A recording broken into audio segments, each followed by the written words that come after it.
ఏ జీవి ఏంటమ్మా అలా పాతేశారు? మా వైజాగ్ బీచ్ లో లోపల ఇసుక లోపల ఇలా ఏంటమ్మా?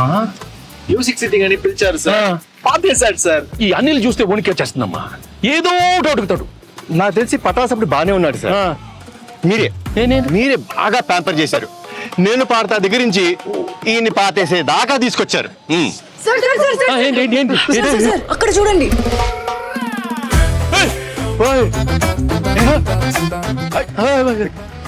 అనిల్ ఏంటి అనిల్ ఈ కత్తి? కత్తి లాంటి ప్రమోషన్ చేస్తున్నానని ఫ్యాన్స్ నా చేతిలో కత్తి పెట్టి ఈ తలపాగా పెట్టి కాన్సెప్ట్ కింగ్ అని ఒక బిరుదు ఇచ్చారు సార్. కానీ ఈ కత్తి చూడగానే ముహూర్తం రోజు ఒక కత్తి లాంటి ఒక వైరల్ ఐడియా చేయాలని, కానీ ఎన్ని ఎన్ని ఎన్ని ఐడియాలు నేనే ఇవ్వాలి. ఒక ఐడియా మీరు ఇవ్వచ్చు కదా. కత్తి లాంటి ఐడియా ఇస్తానమ్మా. అప్పుడు కత్తి మీ చేతిలో ఉండాలి sir. Can I know that idea sir? I'm very curious. All the best. You want ideas? Yes, nice idea.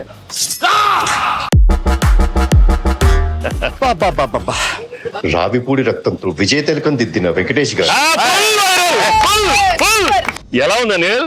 Viral fever వచ్చాను నేను బయలుదేరి. ఆగమ్మా నీళ్ళు. ఈ సినిమాలో ఇంకో హీరో ఉన్నాడు, మరి నాతో తిలకం పెట్టించుకోవాలి. వీర తిలకం అమ్మాయిలు కదా పెట్టాలి. ఇద్దరిలో ఒక్కరు పెట్టండి ప్లీజ్. ఇద్దరం పెడతాం.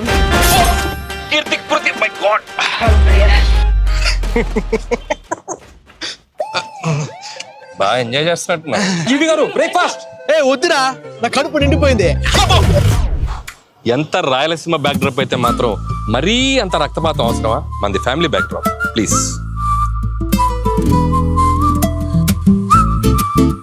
మేమంతా ఇప్పుడు కలిసాం, వచ్చే సంక్రాంతికి మిమ్మల్ని కలుస్తాం.